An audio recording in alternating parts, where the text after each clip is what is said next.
And joined on the phone, we have a regular guest in Admiral Joe Sestak. Admiral, you with us? I sure am, Jeff. Good to talk with you again.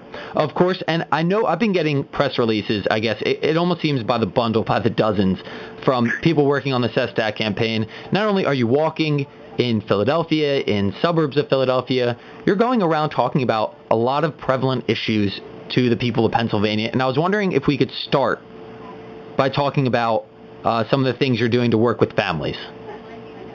Doing some of the middle class, you said? Yes. Absolutely. Listen, you couldn't have hit a more important topic, because the study that came out last week showed for the first time in over 40 years, our middle class has shrunk, has hollowed out.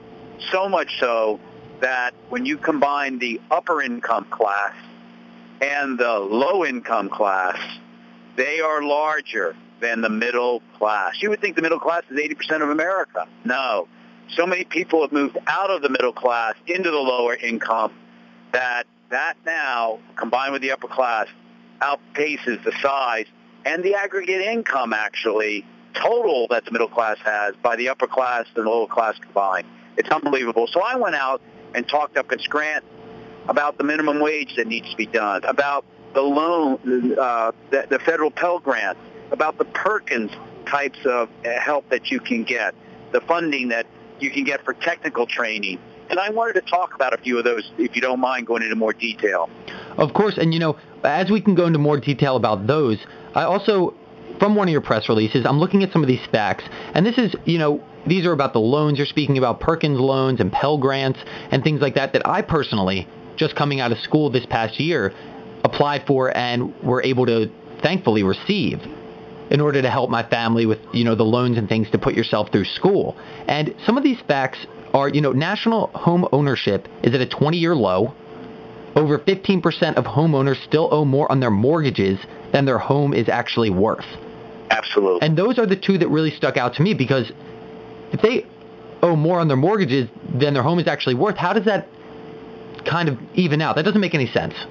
It makes no sense, because what happened during the recession, when so many homes were devalued, people weren't buying them because they were losing their money in the stock market and other places as Wall Street broke down, melted down, that no one was buying homes. And so the value of it went down. So if you bought a home for $100,000 and took out a $60,000 loan, all of a sudden your home was selling for $50,000. And if you want to sell it, you're going to have to pay back $60,000. You're going to lose $10,000. So I walked between two homes in Delaware County that we had helped save, along with approximately 600 others, from going into foreclosure when I was a congressman, by having us go to the mortgage companies and say, no, you've done it wrong. You didn't go by the right rules when you sold this mortgage to these people. And as I did that, what I spoke about was creating higher demand so that first-time buyers, which again is at a very historical low, those who buy a home by the time they're 35, we said if we can get them to purchase more homes, then the demand will go up for homes and the prices will go up and homes won't be underwater. And that gets to your point, students. Students in the first 10 years after college, because they're burdened with debt, are not buying homes. And that's why our first-time buyers are in a historical low. And I spoke about that day how we can ensure that we have a lower interest rate for them, and the government no longer will be making $127 billion profit on the loans they're giving to our students. And that's only one example. Right, and this really fits into the show this afternoon, because a little bit later, probably around 12:35-ish, we're speaking with Georgette Miller. And Georgette owns she's a bankruptcy attorney, and she has her own bankruptcy. She has her own law offices along with some of her own associates. And what Georgette and I are talking about are, the AARP options that people can, the resources that are available through AARP for people that are in debt, specifically students that are coming out with tremendous amounts of loans. And one of these facts that was sent over to me actually by the Sestak campaign was that since 2005, the total amount of student debt in America has increased over 200% to $1.2 trillion. Correct. And that's not $1 billion, that's not $1 million, that's $1 trillion.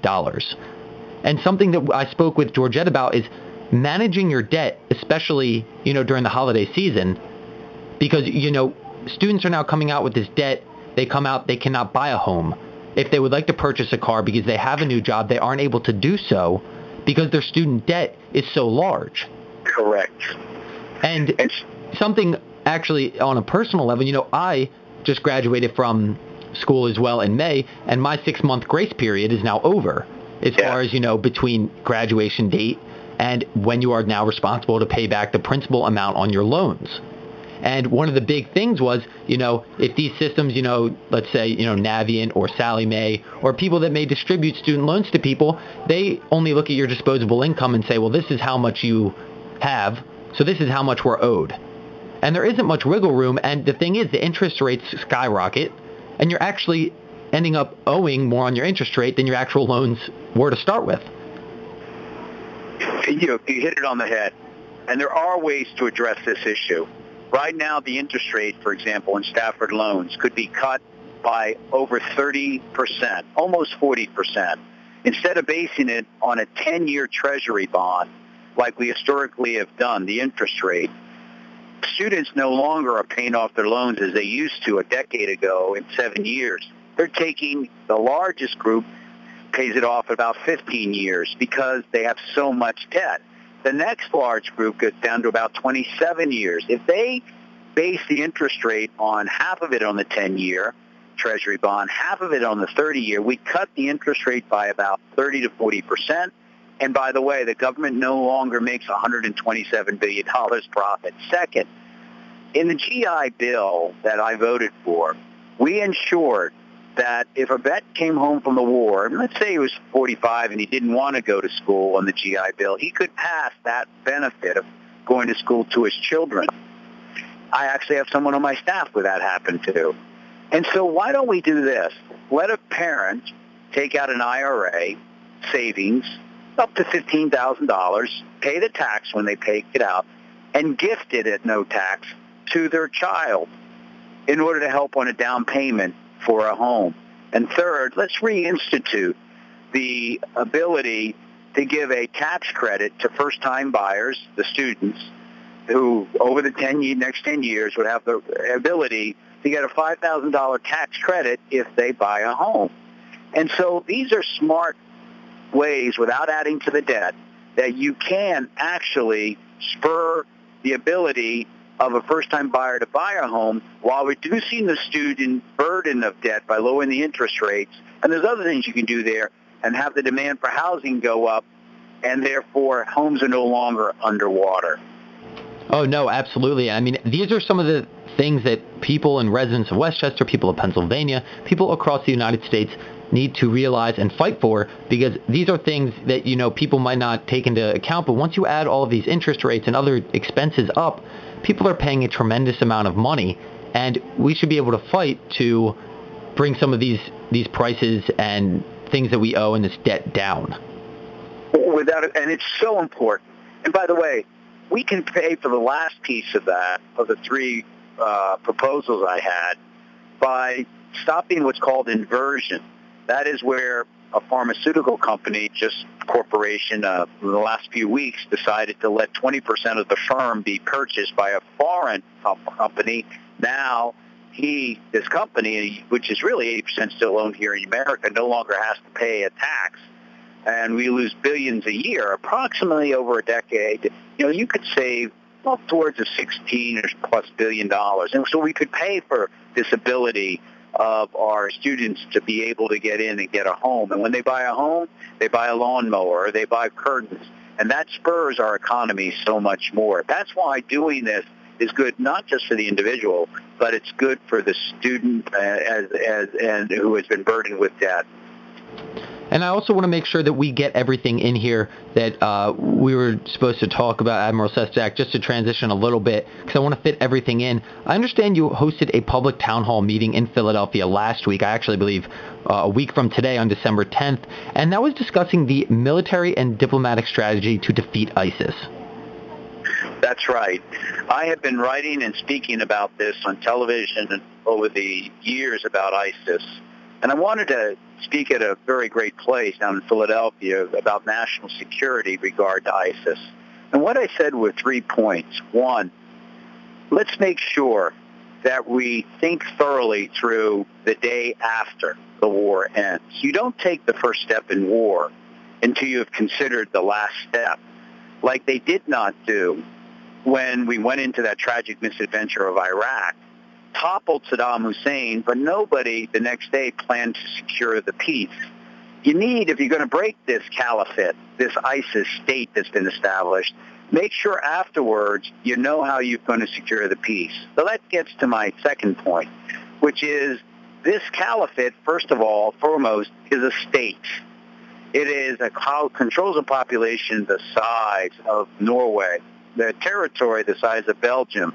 It gets $2 billion a year in revenues from the oil it sells and it smuggles out and other means of extorting revenues from its populations that it controls.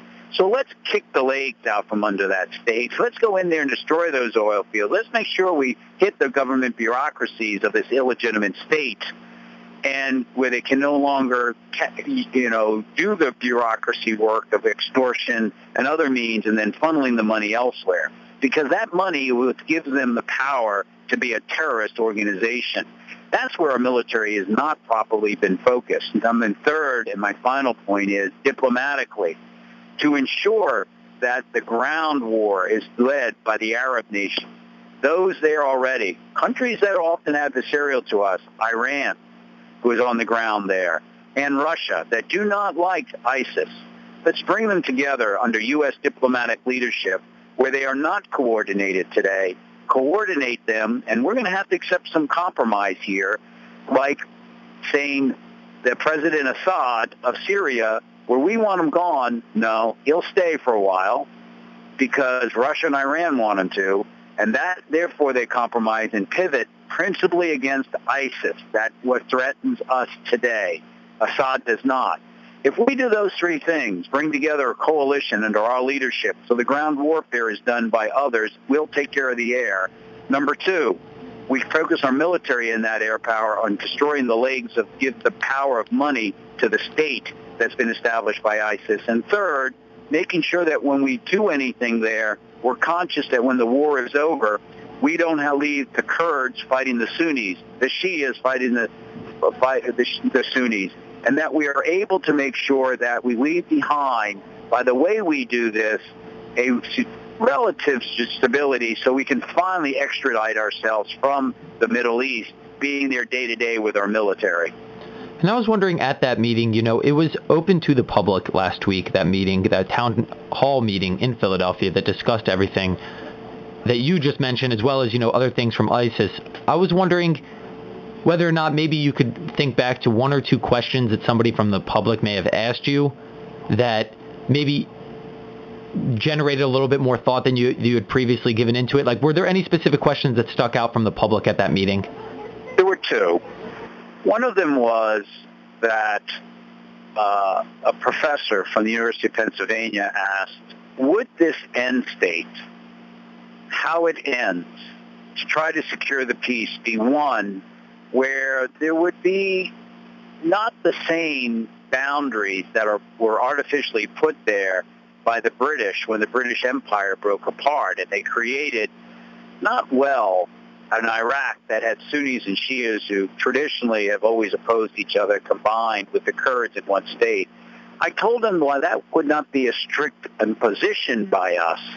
I said that, yes, I could see that if to leave a secure peace, that somehow maybe a semi-autonomous Kurdistan with the Kurds might be there, one that is restricted enough it doesn't threaten Turkey, which does not want its own Kurd population to be carved out.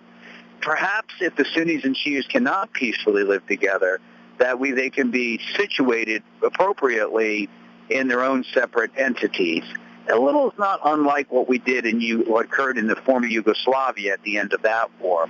And so that's why when you put special forces in, as we did a few weeks ago, and you put them alongside the Kurds, and then we help the Kurds take Sunni territory where ISIS is, will the Kurds be leaving when the Sunni population comes back? And if not, then we are doing the wrong type of military strategy. That's why we have to understand the state. The second good question was from a young student who was there about this issue of separating Muslims and Christians.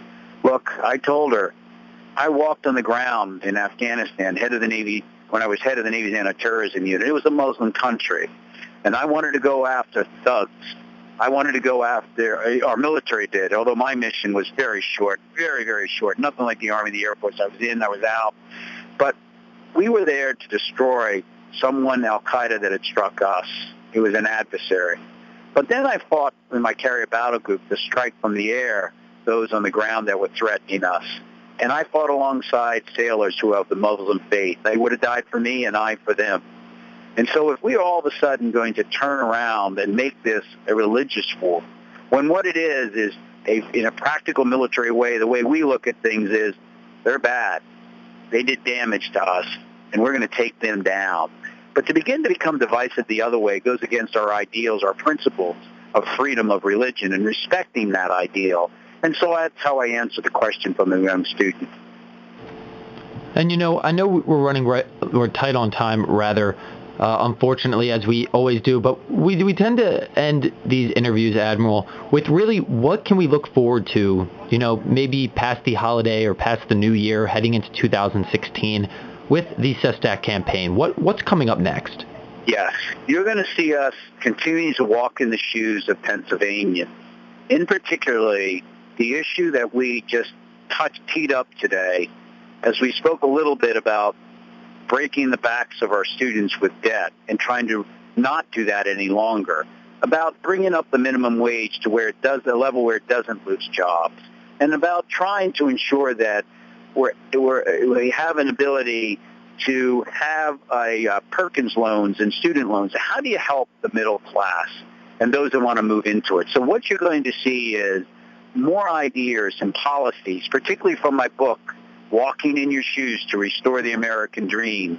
We're going to continue to walk like we did in Scranton yesterday, between a community center that helps those battered women who have been abused, domestically abused, to seniors that we want to treat them in the golden years of their life so well to make sure that they are not financially preyed upon as often as happened. And then we went to Dress for Success, of how women need a fair opportunity and those lower income just need an opportunity to get a job, and sometimes helping them have the right outfit can do it, but as well as networking with other powerful women and how to make sure that they become a good place in the workforce. That's what you're going to see from us, is this continuance of, I'm for people above party. I really am. To me, it's all about people and giving them a fair opportunity by a government that should not interfere with our individual freedoms, but can advance our freedom of opportunity by removing obstacles, or as Abe Lincoln once said as president, elevating the condition of men is really the goal of our government, by relieving and removing the artificial burdens on their shoulders. Well, Admiral, as always, we want to say thank you because we appreciate the time, taking the time out. And at WCHE, or myself personally, would like to extend the happiest holidays and New Year's to yourself and your family. My same to you, Jeff, and to everyone listening. We're very blessed to be here in America. Have the happiest of holidays.